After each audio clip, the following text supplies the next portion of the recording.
शुरू हुआ खान सर और रोशन आनंद का विवाद अब सिर्फ कोचिंग की लड़ाई नहीं रहा। पहले फायरिंग केस, फिर गिरफ्तारी, फिर एफआईआर और अब एक ऐसी मौत जिसने पूरे मामले को और ज्यादा उलझा दिया। रोशन आनंद के भाई प्रिंस यादव की नेपाल में संदिग्ध परिस्थितियों में मौत हो गई। जेल से बाहर आते ही रोशन आनंद ने सीधे सीधे फैजल खान यानी खान सर पर गंभीर आरोप लगा दिए। उन्होंने दावा किया कि उनके भाई की हत्या कराई गई है।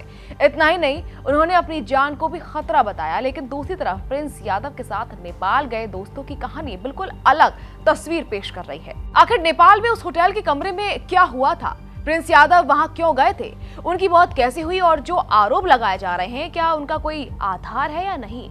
फिलहाल हर कोई इन्हीं सवालों के जवाब तलाश रहा है। दरअसल पटना में पिछले कुछ टाइम से खान ग्लोबल स्टडीज और ज्ञान बिंदु जीएस एकेडमी के बीच विवाद चल रहा था। दोनों पक्षों के बीच तनाव लगातार बढ़ता गया और मामला इतना आगे पहुंच गया कि फायरिंग और हमले तक की बातें सामने आने लगी।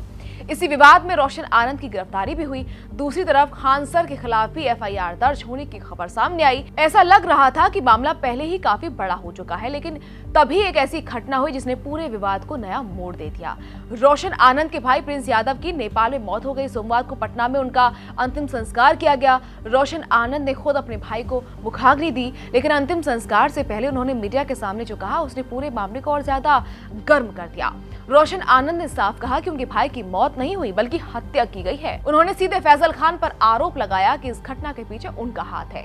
हालांकि इन आरोपों की अभी तक किसी जांच एजेंसी ने पुष्टि नहीं की और मामले की जांच जारी है। इसी बीच एक वीडियो सामने आया जिसमें प्रिंस यादव के साथ नेपाल गए उनके दोस्त पूरी घटना का अपना पक्ष बताते नजर आए और उनकी कहानी लगाए जा रहे आरोपों से काफी अलग नजर आती है। दोस्तों के मुताबिक प्रिंस यादव काफी वक्त से मानसिक तनाव से गुजर रहे थे।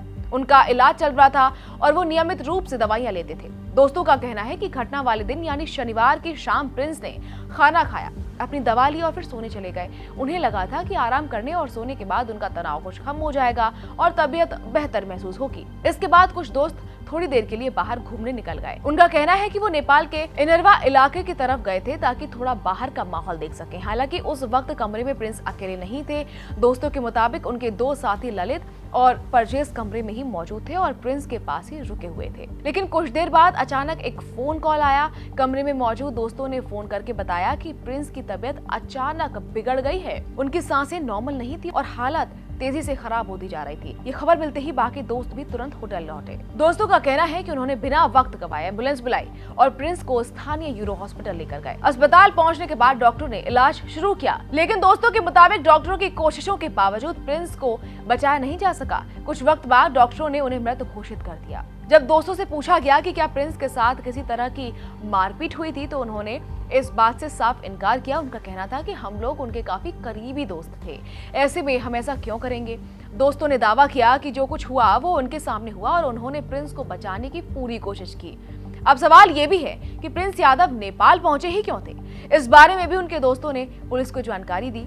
दोस्तों के मुताबिक पटना में चल रहे कोचिंग विवाद और उसमें नाम सामने आने के बाद प्रिंस काफी तनाव में थे।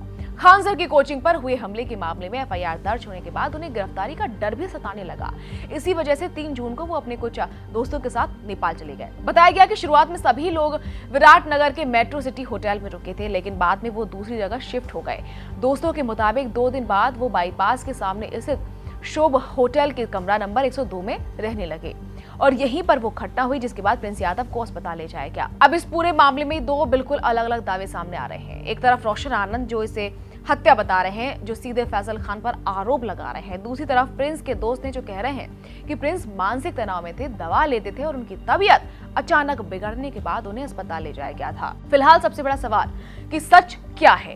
क्या ये सामान्य मौत थी? क्या किसी बीमारी, तनाव या दवा का असर था? या फिर जैसा आरोप लगाया जा रहा है मामला उससे कहीं ज्यादा सेंसिटिव है? इन सवालों का जवाब अभी किसी के पास नहीं है।